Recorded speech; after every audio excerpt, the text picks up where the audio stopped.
Gudang tua di pinggiran pelabuhan Tanjung Priok tampak sepi. Namun di dalamnya, udara dipenuhi ketegangan. 4 pria bersenjata lengkap berdiri mengelilingi satu meja logam. Di atasnya, peta Jakarta terbentang, penuh tanda merah. Kita hanya punya satu target, kata salah satu dari mereka. Adil Pradana Anggoro. Mereka tidak tahu bahwa target itu sedang mengawasi mereka. Di sebuah gedung tinggi tak jauh dari sana, Adil berdiri di ruang kontrol. Layar-layar besar menampilkan sudut-sudut kota, rekaman drone, dan komunikasi terenkripsi. Konfirmasi, tanyanya dingin. Arya mengangguk. Mereka milik Victor, unit bayaran kelas A. Adil menatap layar. Biarkan mereka bergerak. Arya terkejut. Tuan, aku ingin tahu sejauh apa mereka berani melangkah. Malam turun. Konvoi kecil bergerak cepat menyusuri jalan gelap. Target mereka jelas, rumah tempat Adil dan Nara tinggal. Namun di tengah jalan bom, ledakan keras mengguncang mobil terdepan. Kekacauan pecah. Dari kegelapan, bayangan-bayangan hitam bergerak tanpa suara. Tembakan singkat, tepat, mematikan. Dalam waktu singkat, semuanya berakhir. Di ruang kontrol, Adil menatap layar tanpa ekspresi. Hitung kerugian, katanya. 0 dari pihak kita, jawab Arya. Mereka, habis. Adil mengangguk. Rekam semuanya. Untuk apa? Untuk dikirim. Di Eropa, Victor Lemaire menerima sebuah file video. Ia menontonnya tanpa berkedip. 4 unit elit, lenyap dalam hitungan menit. Di akhir video, hanya satu pesan. Jangan kirim prajurit. Datanglah sendiri. Victor tertawa kecil. Bagus, katanya. Akhirnya permainan menarik. Pagi berikutnya, berita besar mengguncang Jakarta. 4 warga asing tewas dalam insiden tak diketahui. Polisi masih menyelidiki. Di rumah, Nara membaca berita itu dengan tangan gemetar. Kamu lakukan ini? Tanyanya pelan.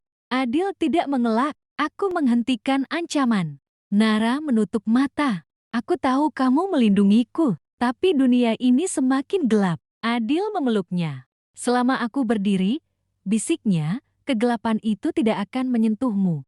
Malam kembali datang. Di balkon, Adil berdiri memandangi kota. Arya mendekat. Victor akan datang ke Asia, lapornya. Ini konfirmasi intelijen. Adil tersenyum tipis. Bagus. Ia mengepalkan tangan. Sudah waktunya menutup bab lama. Angin malam berdesir. Darah sudah tertumpah. Dan kini, api balasan tak bisa dipadamkan. Bandara Internasional Soekarno-Hatta dijaga lebih ketat dari biasanya. Namun tak satu pun petugas tahu bahwa pria berambut perak yang baru turun dari jet pribadi itu adalah Victor Lemaire, nama yang cukup membuat pasar Eropa bergetar. Ia berjalan santai, seolah hanya turis kaya. Padahal, ia datang membawa perang. Di ruang rapat tersembunyi di Jakarta, Adil berdiri menatap layar besar. Dia mendarat, lapor Arya, tanpa pengawal resmi. Adil mengangguk. Itu gayanya. Apakah kita menjemput? Adil berpikir sejenak. Tidak, katanya. Biarkan dia merasa aman. Sore hari, sebuah hotel mewah di pusat kota ditutup untuk umum. Lantai teratas dikosongkan. Di ruangan luas dengan jendela kaca penuh, 2 pria berdiri saling berhadapan. Adil Pradana Anggoro, Victor Lemaire. Tak ada senjata terlihat, tak ada suara selain dengung kota. Kamu tumbuh dengan baik, ujar Victor santai. Tidak banyak anak yang selamat dari malam Surabaya. Adil menatapnya dingin. Kamu datang jauh-jauh hanya untuk nostalgia? Victor tersenyum. Aku datang untuk memastikan satu hal. Apa? Apakah kamu layak menjadi musuhku? Hening. Kamu mengambil asetku, lanjut Victor, menghabisi orang-orangku. Dan kamu membunuh keluargaku?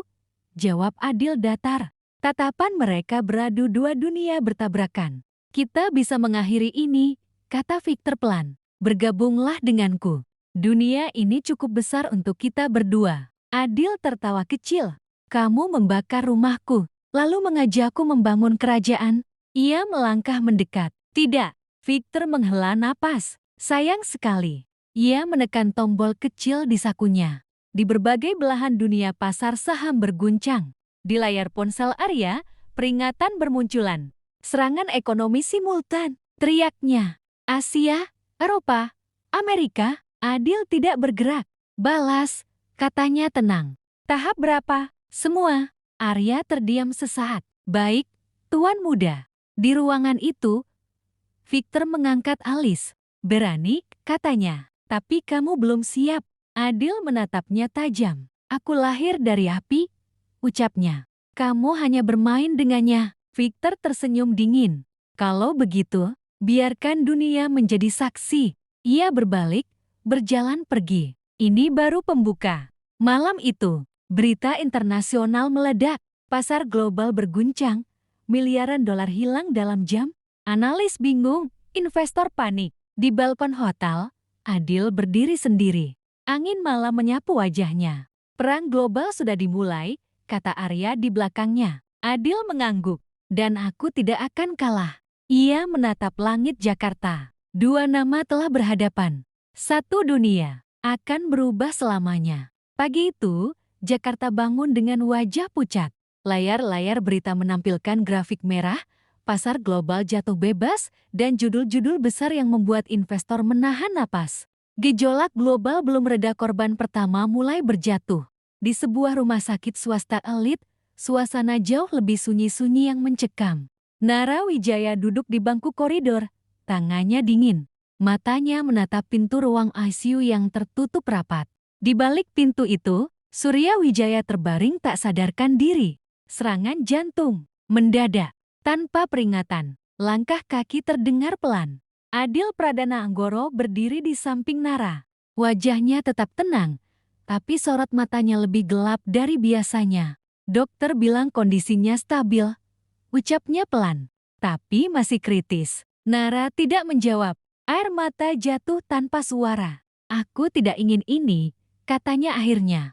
Aku tidak pernah ingin semua ini. Adil menunduk, aku tahu. Dan untuk pertama kalinya, ia merasakan beban dari kekuasaan yang ia lepaskan ke dunia. Di saat yang sama, di Singapura, sebuah kantor investasi raksasa resmi mengumumkan kebangkrutan. Ratusan karyawan keluar dengan wajah kosong. Korban pertama dari perang global. Di layar kantor pusat Anggoro Consortium, laporan masuk bertubi-tubi. Arya berdiri dengan ekspresi tegang. Efek domino sudah dimulai, lapornya. Kita bisa menghentikannya, tapi Victor akan menyerang lebih keras. Adil terdiam. Berapa banyak yang akan jatuh kalau kita lanjut? Tanyanya. Arya ragu. Tidak sedikit, Tuan. Hening. Dan kalau kita berhenti, Adil bertanya lagi. Dia akan menghabisi kita perlahan. Adil menutup mata. Tak ada pilihan tanpa darah. Sore itu, Victor Lemaire duduk santai di lounge hotelnya, membaca laporan sambil menikmati anggur. Surya Wijaya masuk ICU, lapor asistennya. Victor tersenyum tipis, tekanan bekerja. Apakah kita lanjutkan? Victor menoleh ke jendela. Kirim pesan pada Anggoro. Asistennya mengangguk. Di ponsel Adil, sebuah pesan masuk. Ini baru harga awal. Berhenti sekarang, atau yang kau cintai akan runtuh. Adil menggenggam ponsel itu erat. Tangannya bergetar, bukan karena takut, tapi karena marah yang ditahan. Malam hari, di kamar rumah sakit, Nara tertidur kelelahan di kursi. Adil berdiri sendirian di dekat jendela. Lampu kota memantul di kaca, seperti api kecil yang tak pernah padam. Aku tidak akan menyeretmu lebih jauh, bisiknya pada Nara. Kalau aku harus berdiri sendiri, aku akan melakukannya. Ponselnya bergetar lagi. Pesan dari Arya, unit lama Anggoro meminta izin bergerak. Tanpa kompromi, Adil menatap wajah Nara yang tertidur. Lalu ia mengetik balasan singkat. Izinkan. Ia mengangkat kepala. Kalau dunia ini meminta harga darah, ucapnya pelan, maka perang ini akan kuakhiri dengan tanganku sendiri. Di luar, petir menyambar langit Jakarta. Korban pertama telah jatuh, dan setelah ini tidak akan ada jalan kembali.